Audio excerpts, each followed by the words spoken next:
구독, 좋아요. 원영섭 변호사님 나오셨습니다. 어서 오십시오. 예, 반갑습니다. 원영섭 변호사입니다. 예, 이 문제부터 좀 한번 먼저 다뤄보겠습니다. 윤석열 대통령 관련된 부분입니다. 윤 대통령 법률 대리인단이 현행 특검법, 지금 진행하고 있는 내란 특검법, 여러 특검법이 있는데 현행 특검법을 대상으로 해서 헌재에 위헌법률 심판 제청과 헌법소원 심판 청구서를 헌재에 접수를 시켰는데요. 자, 그 내용 좀 한번, 이 조치 어떻게 보고 계신가요? 지금 뭐 내란 특별재판부 관련해 가지고 네. 예, 그 부분에 대해서는 위헌성은 이미 뭐 너무 적나라해서 사실은 여당 내부에서도 그게 위헌이다라는 이야기가 나오고 있어요. 그렇죠. 예, 모 의원이 만약에 내란 특별재판부를 만들면 그게 내란하고 뭐가 다른 거냐 하는 정도로 지금 발언을 하고 계시거든요. 그런데 우리나라 그 사법권이라는 거는 헌법에 명시적으로 규정이 돼 있습니다. 그거는 이제 법원과 그리고 군사법원 두 군데서만 이제 재판을 진행할 수 있는 거거든요. 그리고 예외를 인정하지 않아요. 보통 이제 예외를 인정하려면 법률로 달리 정할 수 있다 이런 내용이 들어갈 수 있어야 되는데 네. 그런 다른 이야기가 없기 때문에, 다른 규정이 없기 때문에 우리나라에서 재판을 받는 거는 법원과 군사법원 두 개밖에 없는 겁니다. 그런 상황에서 지금 별도의 특별재판부를 만드는 거거든요. 근데 이 별도의 특별재판부가 과거에 이제 반민특위 할 때 그때 이제 별도의 특별재판부가 있지 않았냐라고 반론하시는 분들도 있는데 근데 그 당시는 사법부가 제대로 정립이 되기 전이에요. 우리가 건국한 지가 얼마 안 되고 여러 가지 신속하게 판단해야 될 뭐 그런 부분들이 있다 보니까 이제 진행이 됐지만 그 이래로 단 한 번도 그런 특별재판부가 만들어진 적이 없습니다. 그러니까 특별재판부라는 게 명칭이 사용된 적은 있어요. 그 이외에도. 네. 그런데 그거는 사법부나 또는 그러니까 법원이나 군사법원 하에 전담 재판부를 그 특별재판부라고 명칭을 사용한 거지 그게 법원과 군사법원 외에 존재하는 특별 재판부는 아니었습니다. 그래서 그거를 지금 만들겠다라는 거는 명백하게 위헌에 해당할 수밖에 없고 네. 그 부분에 대해서 당연히 그 실질적인 이해관계인이 재판을 받고 있는 피고인인 윤석열 전 대통령이지 않습니까? 당연히 이런 그 입법에 대해서는 위헌 법률 심판 제청을 해야 되고 그리고 이제 그 위헌 소송도 할 수 있는 모든 걸 다 동원해서 해야 된다. 지금 이것은 결국에는 지금 윤석열 전 대통령한테 놓여 있는 그런 혐의점이 뭡니까? 국회의의 기능을 마비하려고 하지 않았냐라는 거잖아요. 그런데 반대로 지금 내란 특별재판부가 만들어진다 그러면 그것은 법원의 기능을 마비하고 제한하는 겁니다. 그래서 이런 부분에 대해서 반드시 이런 그 문제 제기를 하고 그리고 헌법재판소도 이번에는 좀 정신 차려가지고 재판을 잘 해줬으면 좋겠습니다. 자, 헌재에서 만일 이제 이 특검법이나 만일 이제 또 이 내란 특별재판부 관련 법이 이제 여러 가지 위헌 제청이 계속 들어오고 또 실제 이제 청구가 된 상황인데 예, 이 헌재에서 이 문제를 어떻게 처리할지가 일단 주목이 되잖아요. 예, 그렇습니다. 일단 기각 여부가 제일 1차적으로는 좀 주목이 되는 것 같아요. 이게 심리에 들어갈지 그 문제에 대해서. 저는 일단은 네. 그 법률이 통과되진 않았어요. 네. 법률이 통과되진 않았으니까 그걸 이제 지금 단계에서 뭐 앞으로 장래에 발생할 그런 이제 상황에 대해서 청구할 수 있느냐 요 부분에 문제가 있고 근데 만약에 그 본회의에 통과된다라고 하면 그때는 이제 뭐 법률이 만들어진 거니까 그 부분에 대한 다툼으로 들어가는 건데 근데 이런 건 있어요. 지금 이제 그 민주당의 그러니까 여권의 내부 사정을 좀 볼 필요가 있는데 정성호 법무부 장관 같은 경우에는 그 검찰 그 개혁법과 관련해서 검찰청이라는 명칭도 유지해야 되고 수사청이라고 만든다고 하더라도 그거는 법무부 산하에 유지해야 된다. 그런 굉장히 좀 기존의 체제가 유지돼야 된다는 걸 전제로 한 주장을 하고 있어요. 보안 수사권도 존재해야 되고. 예. 그런데 정청래가 뭐 그게 뭔 소리냐 하면서 수사청도 지금 행안부 안으로 옮기고 보안 수사권도 없애버려야 된다라고 지금 주장을 하고 있는 거예요. 그러니까 예를 들어 그 정성호 장관 같은 경우에는 뭐 사실 그 이재명의 입이잖아요. 근데 그런 이제 주장을 하고 있다는 걸 보면 여권 내부에서도 이게 논쟁이 있는 거예요. 특히 내란 특별재판부 같은 경우에는 더 심한 위헌 여부에 대한 논쟁이 있고 학계 뭐 그런 과연 이게 맞는 건가 하는 그 논쟁이 있고 그래서 만약에 이게 그 이재명이나 정청래가 합심해 가지고 뭘 해보겠다라고 네. 한다 그러면 저는 그 헌법재판소의 공정성에 일말의 의심이 있는 사람이에요. 과연 이 그 탄핵 재판과 관련해 가지고 제대로 공정하게 재판을 했느냐에 대해서도 의심을 가지고 있는 사람이거든요. 근데 탄핵과 관련해서는 뭐 그 당시에 뭐 이재명이든 아니면 당이든 똘똘 뭉쳐가지고 이걸 몰아붙였다면 이 검찰개혁법과 내란특별법은 검찰개혁법이라고 하니까 좀 표현이 그런데 검찰개혁법과 검찰 조직 개편. 예, 네. 그리고 이제 내란특별재판부법 관련은 저는 그 여권 내에서도 이게 하나의 그런 어떤 기조가 있다고 보여지진 않아요. 그게 네. 이제 당장 의원들한테 더 그립력이 더 센 그 당시의 권력자가 밀어붙인다고 하더라도 그것이 지금 뭐 이재명과 정청래 사이에 그런 어떤 다른 기조가 유지되고 있다고 보기 때문에 헌법재판소가 이거를 마치 그런 어떤 여권의 일관된 일치된 의견으로서 자기들이 수용해야 될 설사 불공정한 마음이 있다 하더라도 좀 그렇게까지 보지 않고 이거를 좀 자세히 들여다봐야 되겠다. 이런 취지로 재판을 진행할 가능성은 많다고 생각하고 있습니다. 자, 이제 그러면 다른 문제를 한번 좀 넘어가 볼게요. 직위원 판사 문제, 직위원 판사 얘기가 다시 이제 회자될 수밖에 없는데 윤석열 대통령의 재판을 맡고 있는 서울 서울중앙지법 형사 25부죠. 예. 이 직위원 판사가 어제 재판에 앞서서 이런 얘기를 밝혔습니다. 그거 한번 띄워주시죠. 예, 이 직위원 판사가 직접 재판 진행하기 전에 밝힌 내용인데 한 주에 3회씩 내란 사건 재판을 진행하며 이날까지 60회 가까이 재판을 진행했고 오는 12월까지 추가로 50회 넘게 추가로 진행할 예정이다.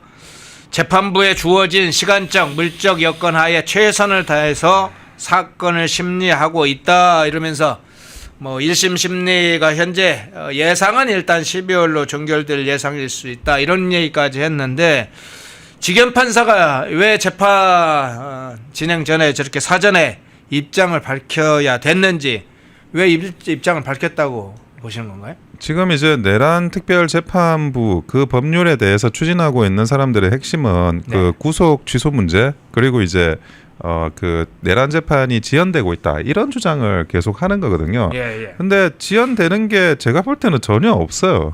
그 하루에 3회 정도 재판을 하고 있고 지금 60회 가까이 재판을 진행했다 그러면 굉장히 압축적으로 밀도 있게 진행을 하고 있는 거거든요. 근데 어떤 부분에 있어서 지연이 되느냐 저는 그게 납득이 되지 않는데 지연이라는 건 최소한 뭘 해야 되는데 판사가 이런 결정을 해가지고 그게 어떤 식으로 딜레이 됐다. 요렇게 구체적인 이야기를 해야 되지 않습니까? 근데 지금 프레임 씌우기예요. 항상 여권에서 민주당 쪽에서 하는 이야기는 낙인 찍기 같은 걸 하는데 직위원 판사에 대해서도 말도 안 되는 음해를 하면서도 그거는 이제 재판하고 직접적인 관련이 없다 하더라도 더 중요한 거는 이 재판이 지연되고 있지 않냐. 재판 지연 계속 노래를 부르고 있어요. 그래서 내란 특별재판부가 필요하다. 요걸로 이제 논리를 만드는 거거든요. 근데 따지고 보면 지금 직위원 판사가 자기가 그런 게 아니다라는 거를 이야기를 하게 된 데는 그런 어떤 내란 특별재판부에 대해서 천대엽 법원행정처장도 그게 위헌 요소가 있어서 반대한다라는 입장을 내고 그리고 재판의 지연이라는 게 발생하지 않았다라는 실제 재판을 하고 있는 법관이 어느 정도 아나운싱을 하는 게 국민들을 오도하려고 하는 그런 이제 민주당 측의 그런 언론 플레이를 깰 수 있는 그런 최소한의 그런 장치라고 생각을 한 것 같아요. 근데 지금 재판 지연을 이야기하는 그런 민주당 측의 그런 이야기가 터무니없는 게 이 내란과 관련해서 내란이 아니죠. 비상계엄과 관련해서 많은 증인들이 있고 그와 관련해 가지고 증인들의 진술이 필요한 부분이고 그 많은 사람들이 또 자기가 별도로 또 기소가 돼 있어요. 그러다 보니까 이 사람들 사이에서 일어나는 많은 일들을 이 법정에서 현출하는 데만 하더라도 굉장히 시간이 많이 걸릴 수밖에 없거든요. 일주일에 3번 하고 있다고 하지 않습니까? 그 정도면 굉장히 급하고 집중적으로 하는 겁니다. 그리고 또 하나 민주당은 그런 말을 할 자격이 없는 정당이에요. 조국 같은 경우에는 기소 후 3년 걸렸습니다. 1심 재판이. 그러니까. 예, 그리고 뭐 그 사람들이 항상 이야기하는 게 왜 조희대 대법원에서 그 이재명에 대한 공직선거법 위반을 그렇게 빨리 선고했냐라고 이야기를 하는데 이재명에 대한 선거법 위반 1심 재판이 16개월 걸렸어요. 그거는 원래 공고사항이 6개월입니다. 6개월짜리가 16개월이 걸리면서 지연이 된 겁니다. 그리고 그 외에 뭐 그 울산시장 선거 관련한 사건도 3년 걸리고 1심이 지금 뭐 윤미향도 사실상 자기 임기 거의 다 채우다시피 하고 네. 그러니까 이 재판 지연이라고 하는 거는 지금 민주당이 써먹은 자기들의 핵심 수법이었어요. 근데 그런 항상 재판을 지연시키면서 그 지연된 재판으로 어떤 실익을 다 챙겨가던 민주당 사람들이 아니 이 일주일에 3번씩 재판하는 이 지경 판사에 대해서 지금 뭐 재판이 지연된다 뭐가 문제가 있다라고 어깃장을 놓는 것 자체가 말이 안 되는 거죠. 치매 현상이 있는 거 아니에요? 아니 이재명 자기 재판은 네. 이재명 자기 재판 또 어떻게든 뭐 그 문서 송달 안 받고 그러면 그리고 이제 뭐 공판 준비기일 관련해 가지고 이런저런 뭐 절차적인 그런 소송 지연책이란 지연책은 전부 다 쓰지 않았습니까? 그러면서 소송을 지연하면서 그렇게까지 그 했던 사람들이 이제 거꾸로 지경 판사한테 뭐 왜 뭐 재판이 지연되는 거냐 이야기하는 것도 그렇고 그리고 사실은 윤석열 전 대통령이 재판에 뭐 건강 문제로 출석 못 하고 있어요. 그런데 그럼에도 불구하고 골석으로 재판을 진행하고 있지 않습니까? 그걸 피고인을 꼭 불러내겠다 이렇게 하지도 않고 그러면 그 골석 재판을 한다는 거는 재판의 그런 속도를 굉장히 높이겠다라는 뜻이에요. 그런데 재판을 지연하지 않는 재판부를 향해서 그동안 재판 지연이라는 지연은 온갖 지연은 다 한 이 민주당 측이 그 주기현 판사나 지금 현재의 법원을 비판하면서 내란 특별재판부를 만들겠다라는 게 이게 얼마나 가당치도 않은 적반하장적인 주장입니까? 말도 안 되는 주장을 하고 있는 겁니다. 예. 자, 주기현 판사의 발언 중에 이 문제는 한번 좀 또 두세 가지 여쭤보겠습니다. 자, 지금 주기현 판사가 이 비상계엄 관련된 사건만 담당하는 건 아니죠. 여러 재판을 하고 있죠. 근데 이 비상계엄 관련된 사건도 새 사건이 지금 재판을 진행하고 있습니다. 윤석열 대통령 관련된 사건도 있고 김용현 전 국방부 장관을 포함한 전직 군인들 사건도 있고 조지호 경찰청장 등 경찰 지휘부 사건 등 이 3건에 대해 비상계엄 관련된 재판이 진행하고 있는데 주기현 판사가 이런 얘기했어요. 증거조사 및 심리를 효율적으로 진행하기 위해 향후 이 세 사건을 병합하여 한 건으로 심리를 종결할 것이다. 이런 이야기를 어제 발언을 했는데 병합 심리를 하게 되면 어떤 부분에 어떤 뭐 장단점이랄까요? 어떤 부분이 생깁니까? 그게 그 병합 심리 같은 경우에는 결국 이제 그 재판의 속도거든요. 예. 근데 그 재판의 속도라는 부분에서는 음과 양이 다 있어요. 문제는 빨라지는 부분과 관련해서 말씀드리면 이제 한 심리 사건에서 네. 3개의 사건을 그냥 진행하는 거거든요. 그러니까 전체적으로 A라는 사건 진행하고 또 별도로 B라는 사건 진행하고 별도로 C라는 사건을 진행하면 그러면 상당 부분 이제 뭐 지연이 되는 부분도 발생할 수 있습니다. 근데 그러면 합쳐놓으면 그 빨라진다라는 이점이 있는데 그 무조건 또 빨라지느냐 또 그런 것도 아니에요. 무슨 말이냐면 한 심리기일에서 A 사건 요소도 검토해야 되고 B 사건 요소도 검토해야 되고 C 사건 요소도 검토해야 되거든요. 그러니까 전체적인 사건의 총합으로서의 효율성은 높아지는 반면 그리고 하나의 사건에서 걸리는 시간은 조금 더 지연될 수가 있는 거예요. 근데 만약에 이 사건이 이제 그런 기초적인 사실관계가 동일하지 않다 그러면 병합 심리도 하기 어렵지만 비상계엄이라는 기초적인 사실관계가 독립된 사건이 아니라 통합된 사건이기 때문에 그래서 이 부분에 대해서는 조금 더 그 심리 속도가 빨리 진행될 수 있다는 효율성적인 측면에서 지경 판사가 이 내용에 대해서 저는 언급을 했다고 생각을 하고 있습니다. 그래서 지연적인 요소보다는 이런 그 신속한 요소 이거에 더 많이 반영될 거라고 봐요. 그 대표적으로 지연되는 요소가 이재명 재판이에요. 그러니까 백현동, 대장동, 뭐 성남FC 다 집어넣었잖아요. 네. 그때 이거를 그 5개를 다 병합해가지고 재판을 넘기는 게 그게 적절한가라는 저는 뭐 한편으로는 의구심이 들었는데 그게 뭐 효율성이라는 것도 있을 수 있으니까라는 그런 그 장단점 아까 말씀드린 장단점에 대한 말씀을 드린 적이 있어요. 사실 그때도 펜앤마이크 나와가지고 그런데 그때는 기본적인 사실관계가 떨어져 있어요. 대장동 별도, 백현동 별도, 성남FC 별도. 그러니까 이것이 효율성보다 한 사건이라도 좀 빨리 나오면 좋겠는 거 아닌가라는 것보다는 이게 합쳐지면서 전체적인 사건이 지연되는 그런 효과를 가져왔다는 면에서 결과적으로 저는 병합 심리가 지연 재판으로 이어졌다고 생각을 하는데 예. 요 사건은 이제 그렇게 아닌 거죠. 요 사건은 이 비상계엄이라는 하나의 사실관계를 통해서 피고인이 별도로 있는 거예요. 피고인이 별도로 있는 거기 때문에 관련자들의 그래서 뭐 저는 그 전체적인 소송의 결론의 지연이 아닌 전체적인 사건의 효율적인 결론의 신속성, 결론의 조기 종결 요쪽으로 이제 지기현 판사가 방점을 찍어가지고 그런 발언을 했다라고 보여집니다. 예.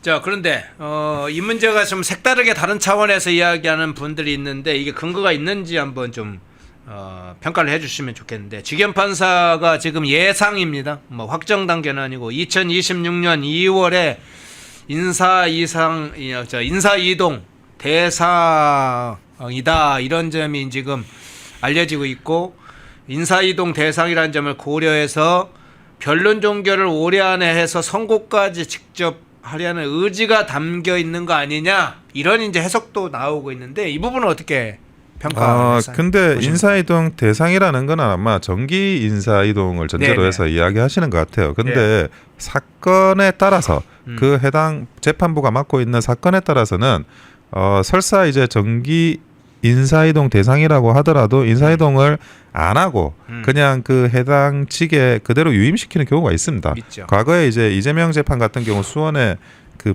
재판장님 그분도 이제 정기 인사이동 대상이었지만 네. 그 이재명 재판에 대한 그런 신지호 판사님 네. 그분에 대해서 정기 인사이동을 안 하고 이제 유임을 시켰죠. 네. 그러니까 마찬가지로 지금 판사 같은 경우에도 뭐 내란과 관련해서 일단 죄명이 진행되고 있는 이 사건이고 국가적으로 너무나 중대한 사건이고 그러다 보니까 제가 볼 때는 정기 인사이동과 관련해 가지고 조희대 대법원에서 뭐 그 인사이동을 시킬 것 같지는 않아요. 다만 이제 그 내란 특별 재판부 법률에 따라서 거기에 따라서 뭐 그런 위헌적인 법률을 밀어붙이면서 왜 재판 빨리 안 하냐 이렇게 이야기를 하니 그런 어떤 그 재판장의 입장에서 그게 뭐 딜레이되는 재판을 하고 있는 게 아니다라는 거를 분명히 했다라고 말씀드리고 네. 과연 제가 정기 인사이동이 될지는 저는 좀 부정적으로 보고 있습니다. 아 그렇습니까? 예. 지금 이제 이 재판에 윤석열 대통령이 현재는 이제 불출석 네. 하고 있잖아요. 예, 그래서 그렇습니다. 이제 재판 자체가 골석 재판이 계속되고 있는데 윤 대통령께서 계속 불출석하는 상황이 되면 재판에 어쨌든 영향을 준다고는 봐야 되잖아요. 그래서 어떤 상황을 먼저 봐야 될까요? 불출석이라는 게 기본적으로는 뭐 우리가 골석 재판이라고 이야기를 하는데 그게 뭐 재판의 진행상 피고인한테 유리하진 않습니다. 그러니까 피고인이 그 재판에 가서 반박할 거 반박하고 이런 식으로 이야기를 하는 게 맞는 건데 지금 이제 그 윤석열 전 대통령께서 생각하는 거는 기본적으로 이제 본인의 건강 문제나 이런 것들에 대해서 이제 그 사유를 또 들고 있고 그리고 충분한 그런 치료를 받아야 될 필요도 분명히 있고요. 그리고 당뇨 문제라든지 어깨 문제라든지 뭐 그런 문제에 대해서 과연 이 구치소에서 제대로 된 그런 관리가 되고 있는지 그런 부분도 굉장히 그 의구심이 들어요. 나오는 소식에 따르면. 그래서 어느 정도는 이제 그런 부분에 대한 골석 재판이 있을 수밖에 없는데 어느 단계에서는 이것을 결단을 내리셔야 돼요. 어떤 결단이냐? 지금 현재는 건강상의 이유이지만 이것을 이제 뭐 조금 건강 회복되시면 나와가지고 출석하면서 소정의 이제 법률적인 그런 대응을 해 나가실 건지 아니면 건강상의 사유가 아닌 또 다른 정치적인 결단으로서 불출석을 앞으로도 결단을 하실 건지 요 부분에 대한 판단을 하셔야 되거든요. 그래서 한 지금부터 이제 늦지 않은 시기에 그런 결단의 시기가 올 거라고 저는 보여져요. 근데 뭐 이런 거죠. 아니 내가 재판을 진행을 해보니까 어차피 재판이 뭐 공정할 것 같지도 않고 그리고 이게 이러니 저러느니 어쨌든 뭐 결과가 달라질 것 같지 않다. 그러면 그 부분에 대한 어떤 법적인 투쟁보다 정치 투쟁의 하나의 방식으로서 그렇게 풀어나가는 것도 선택지 중에 하나라고 보여지고 그게 아니라 최선을 다해서 어쨌든 법률 투쟁을 해나가면서 이 부분에 대해서 소명을 하고 상대의 그런 주장이나 이런 것들을 깨나가는 그런 것들에 대한 법률 투쟁의 그런 장으로 이제 정상적인 대응을 하는 거 요것도 이제 선택지가 있는 거니까 근데 결국 이제 내용과 관련한 부분은 본인이 제일 잘 아시고 네. 이제 해당 변호사들이 그런 내용에 대한 충분한 이런 정보를 제공하실 것 같아요. 그러니까 어느 순간이 되면 그에 대한 판단은 있어야 될 거라고 보여지고입니다. 예, 윤석열 대통령 관련된 재판을 좀 다루겠습니다. 지기현 판사가 어제 마침 재판 전에 한 얘기가 있어서 그 어떤 의도나 파장 어떨지 좀 살펴봤습니다. 독립, 성장, 역전, 패낸경제TV 권미란입니다. 8월 25일 매일 저녁 8시 경제독립 8시 라이브 방송이 시작됩니다. 대형주 블루칩 발굴 전문가 이정호 멘토, 테마 선점 전문가 이주호 멘토, 글로벌 자산 배분 투자 전문가 문서진 멘토, 삼박자 매매 월드바겐헌트 송동현 멘토, 실전 초고수들과 함께 만들겠습니다.